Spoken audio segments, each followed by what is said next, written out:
ఒక ఇంటిలో ఒక చిన్న పాప ఉండేది.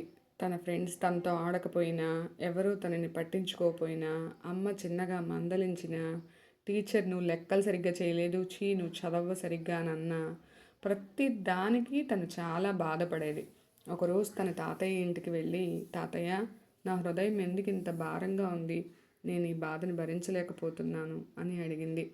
"అయ్యో నా తల్లి" అని చెప్పి దగ్గరికి తీసుకుని ఒక చిన్న నీటితో ఉన్న గిన్నెను తన చేతిలో పెట్టాడు. ఒక నిమిషం బాగానే పట్టుకుంది. 5 నిమిషాలకి తన చెయ్యి నొప్పి పుట్టింది. 10 నిమిషాలకి "తాతయ్య, బరువుగా ఉంది తాతయ్య" అంది. వెంటనే "అయ్యో తల్లి, నీరు మారలేదు, గిన్నె బరువు మారలేదు, కానీ ఎంతసేపు పట్టుకుంటే అంత బరువుగా అనిపిస్తుంది, అవునా? బాధ కూడా అలాంటిదేరా.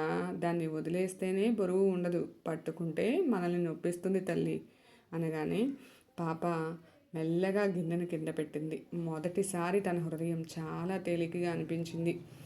దీనిని బట్టి మీకేమర్థమైందండి? మనలో ఉన్న బాధను తీసేయాలి, మనసుకి తీసుకోకూడదు. Thank you. I love you.